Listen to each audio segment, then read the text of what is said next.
please rise for our national anthem.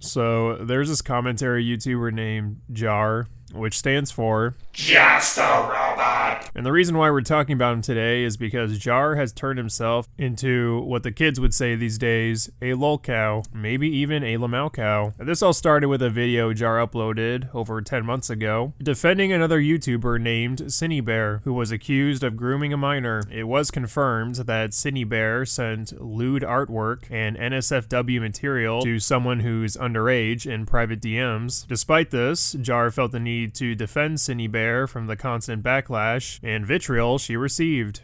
Why on earth someone would willingly take the role as online lawyer for this particular person, I have no idea. It's pretty much impossible to excuse Cine's behavior and just brush it off as irresponsible. So what talking points did Jar provide? Well, my favorites have to be Jar claiming Cinebear isn't that guilty because she A, sent hardcore wank material to a minor, but at least she censored the naughty parts, and B, the minor was being inappropriate towards Cinebear first. The absolute worst thing Cine sent was this picture of Boy fingering her avatar. However, it should be noted that the doc maker was not the one who censored this out. It was actually Cine herself. When I first saw this, I thought, yeah, Cine's guilty. But when I found out that she censored the worst parts of this comic herself, it made her look far less guilty than I was previously led to believe. Now I know what some of you are gonna say. Well, we're not saying she groomed a 14-year-old to get with them. She just groomed a 14-year-old to be more comfortable with conversations like this so she could coom. Don't get me wrong, I thought that at first, but it turns out that the minor was the one being inappropriate first, and she kept on pestering Cine to talk about stuff like this. Anyways, despite providing these stellar arguments, Jar's defense video for Cinebear was not well received, leading to him deleting it. Jar then decided to make a response video addressing the criticism and apologized for how he handled the situation overall, along with addressing allegations towards himself, including the possibility of Jar having a fart fetish.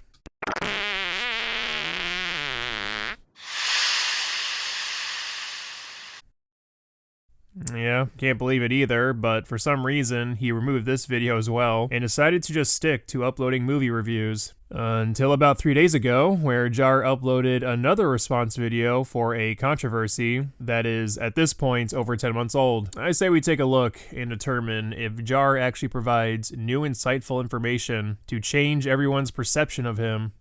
Hello everyone, it's me Luke. No, not Jar, Luke. There's gonna be no voice filter, no gameplay, no fancy editing, no nothing like that. Just me trying to explain myself to the best of my abilities. Well, I don't think there's much for you to respond about that hasn't already been discussed. Your last response literally went over a fart fetish allegation. Are you telling me this drama hole gets wetter and stinkier? I want to get this out of the way now. The version of the Cine video I uploaded was bad. I would go as far as to say that it was the worst video I ever uploaded. However, I do not believe I would have uploaded this draft of the video if Kumo didn't leak it out first. I want to make this clear. He did not link people my video or just play a few clips from it. He uploaded it in its entirety from start to finish onto his channel. And yes, he did this all before I released the video myself. This was not a re-upload, this was a pre-upload. I do have some proof that I was working on another draft of the video, such as the fact it was uploaded unlisted days before it went live. So Jar goes into detail about how the only reason he uploaded the video defending Cinebear in the first place is due to another YouTuber named Kumo uploading Jar's video first. Jar claims that the published video wasn't the final draft, or at least the better version of the video of covering the Cinebear allegations, and he was still working on the better version of the video. And here's where we encounter our first problem. If you haven't been following this drama, this is something Jar has already talked about in his first response video, meaning this video is filled with nothing more than just regurgitated information, as if this new response video was only created to save face and give Jar a chance to re-explain himself after much time has passed, hoping this will all change how people see him.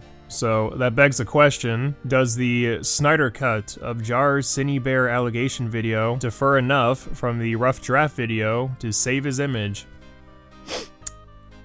No, it's not to say this version isn't better. Had Jar have uploaded this video first, he wouldn't be getting as much shit as he's getting now. In the first video, Jar defends Cinny Bear by saying she's irresponsible, but not a groomer. In the Snyder cut, Jar makes it clear Cinny was not only irresponsible, but she is 100% a groomer. It's also more of an overview of the allegations and less of Jar having some sort of contrarian spin to it. And thankfully, in the Snyder cut, Jar removes what is possibly the worst segments within the original video, where he interviews Cinny Bear and tries to paint this image that Cinny is being unfairly lambasted. It is also probably one of the most uncomfortable and cringeworthy interviews I've ever heard in my life.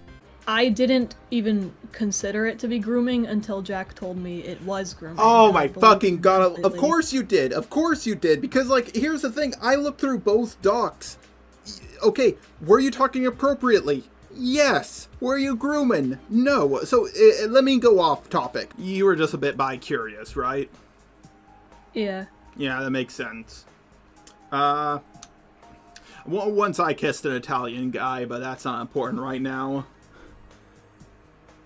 Unfortunately for Jar, the Snyder Cut version was not the video he uploaded, and instead Panic uploaded the version that makes him look like he's defending a groomer. And because it's been over 10 months at this point, it is far too late for this newer video to change anyone's perspective. Honestly, the best thing for Jar to do right now is just to continue to upload regular videos, reviewing movies, TV shows, and such, because the people who are clowning on him have already made up their minds. A second response video that reveals a better version of the original video does nothing but merely bring attention back to the drama. Nobody's changing their opinions on this drama because it doesn't matter anymore. And this is also why it doesn't matter how much detail Jar goes into in his video. In fact, it probably hurts his case because it makes him look desperate. Take this segment, for example.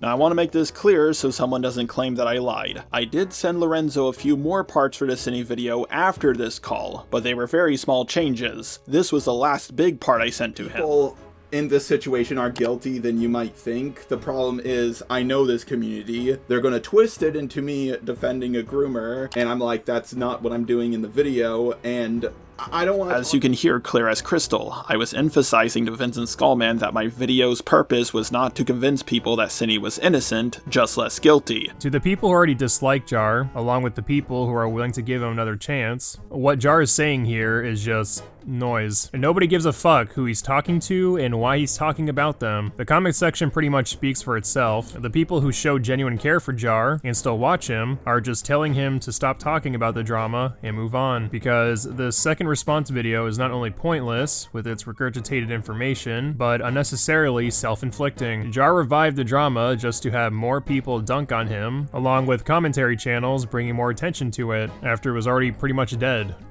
Okay, let's see what else he's got. The thing is, like, I looked at the comic. The thing is, though, the doc maker didn't censor out anything. It was actually Cinny who sent it out, censored it herself when she sent it. And when I found out, I was like, wow, that makes things way less bad. It's still pretty bad. But it's not as bad. Like, if you send a minor uncensored porn, it's worse than sending them censored porn. You know what I mean? No. Not really. This should not be differentiated at all, even if there's technically a slight difference. Jar has picked some very weird hills to die on in this drama, especially in his first video defending a groomer. This is also a very weird hill, because there is no need for that distinction to be made to begin with. Whether the wank material someone sends to a minor in private DMs is censored or not is completely irrelevant. That person is still a fucking freak regardless. Like, does the intention behind the person sending that art directly to a minor suddenly change when the no-no parts are covered? The fact the person is censoring the art in the first place tells me they know it's wrong to send this to a minor. The problem is, if you don't say that Cinny is literally the living embodiment of Satan, people will twist it. Even back then, I didn't believe that Cinny was a pedo or trying to get with the minor, and I have kept that opinion consistent throughout this entire drama around me, and even in my old draft. In my opinion, Cinny was not trying to get with the minor romantically or sexually. She still messed up really, really badly, and she deserves to get bashed for it. This segment really confuses me because Jar admits that his original video about Sydney Bear and in his first response video defending himself were terrible. So what is supposedly terrible about those videos if you have not apparently changed your viewpoints on the situation? Do you still believe in those shitty takes, or have you realized that your take on the matter was idiotic to begin with? Your rough draft video and your Snyder Cut video paint a different picture. As I said, had you uploaded the Snyder Cut, you could have saved yourself from a lot of trouble, so obviously there's a clear difference in perspective between the two videos. Next, why are we trying to make more worthless distinctions when covering the topic of grooming? Guys, she wasn't grooming in a romantic sense. Sydney unfortunately coomed too close to the sun, and oopsie daisies groomed a minor. So, essentially, you're saying Sydney Bear is such a fucking horn dog that her woman boner knows no boundaries, including minors. Yeah, for some reason that doesn't make it better. Who cares what fucking version of grooming a minor the situation entails? This optics debate has no reason to exist to begin with. Was this the nuance that you wanted to push in the first place? Well, this distinction doesn't matter at all. Here are my current thoughts on Cindy. She didn't just speak inappropriately to a minor, she directly got them to engage with her fetish. She was 20 when she did this. She was at an age where she should have known better. I think she wanted to corrupt a minor in the same way she was corrupted when she was 14. She has also done many other inappropriate things with other minors as well. She more than likely would have kept doing stuff like this for years. I still, however, do not believe she had any interest in kids. I do not think Cindy hurts children out of any form of desire for them or interest in hurting them. I don't think she would have ever asked for nudes of a minor, or to send nudes of herself to a minor. But the fact is, she hurt children. Even if it wasn't out of any form of maliciousness, she still did it. She groomed a minor not to get with them romantically, but to get them to draw art of her fetish, and to get them to read out a comic of her fetish, which is something I didn't know about until later on. I don't think it's right for people to call her a pedo, but she's certainly predatory. She may be a predator, but I wouldn't go as far as to call her a pedo.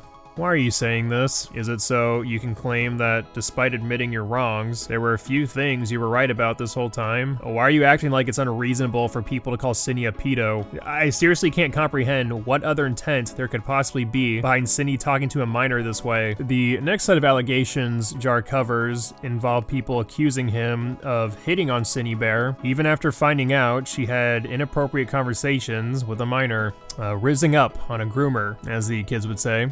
As for the allegations of me rizzing up a pedo, this is also false. Cindy herself said she didn't think I was trying to make a pass at her. I didn't think it was at the time. At the time, I thought it was just being, like, weird. I didn't think it was, like, an actual pass. Like, I was assuming that he was, like... You're smarter than you're letting on. Because I just thought it was strange to say, because it's just not something you say. Because you thought it was a flirt. Not really, it's just... Well, then why would it be strange? I mean... I don't know, it's just not, like, a thing I hear people say very often. So what else could it have been? Just him being autistic? I don't fucking know. So I don't think I was hitting on her, she doesn't think I was hitting on her, and neither does my girlfriend. All three of the people who matter most on whether this was rizzing or not seem to be in agreement with one another. I'm gonna be real with you, Jar. Majority of the people claiming you're rizzing a pedo are just fucking with you. However, the more you bring attention to this and blame your sense of humor or poor social skills for making it seem like you were hitting on Cindy Bear, the more people will just continue to make fun of you. But they have a hard time believing that the sleepy time calls were not romantic in nature. The thing is though, this only happened once or twice, and they only lasted a couple of minutes. She herself confirmed that we did not goon. And this only serves to give viewers more ammunition. Like, do you really expect people to hear you say, guys, my sleepy time calls with that groomer did involve actual gooning, and not expect people just to make more jokes about it? And this is also something you already said from your first response video, and surprise, people still made jokes about you rizzing a pedo. So why would you think explaining yourself with the exact same talking points would lead to a different outcome? Something I did not go over in my last response. Oh good, finally something new. Maybe this new piece of information will do a better job explaining Jar's side of the story. Something I did not go over in my last response is my whole interaction with the 16-year-old girl at the pool. I didn't think I needed to go over this originally, but a lot of people have been commenting about it. Some people, like Truly, have even made the claim that I got an erection from seeing the 16-year-old girl at the pool. One thing I feel isn't brought up enough, and something Jar hasn't responded to, is how he admitted to not being able to go to public pools because underage 16-year-old girls might show up and he won't be able to stop himself from leering at and daydreaming about them, causing himself to get an erection. That's what they say happened. Now let's listen to what I actually said. Like, can I tell you the worst part about being a guy? I'm at the pool, just relaxing. 16-year-old girl shows up in her bikini. I realize I have to get the fuck out of there right now because, like, I'm not going to be paying attention. I'm going to daydream. I'm going to look in her general direction, and then suddenly a situation is going to happen. So I realize, like, whenever I see a 16-year-old girl in a bikini while I'm at the pool, I'm like, well, time to go home. I never implied that I got an erection or any other form of arousal. If you get a boner in the pool, the last thing you should do is get out of the water. Okay, bro, I'm going to give you some charitability because you claim your intention behind saying that is it's easier for guys to get accused of being a creep, but saying that you'll accidentally be daydreaming while looking at a 16-year-old in a bikini makes you sound creepy as fuck no matter what your intention is. That guy saying you pop a boner, a little chubby, whenever you see high schoolers is a stretch, but why the hell would you even make this hypothetical in the first place? All in all, do I think Jar is some irredeemable weirdo creep like Cinny Bear? No, I think he's just dumb. He's right in saying that he makes himself an easy target, especially since Jar has made a living and built his channel off of criticizing other YouTubers. I recommend he just focuses on reviewing movies and TV shows. He's obviously passionate about it and does offer decent insight for niche media.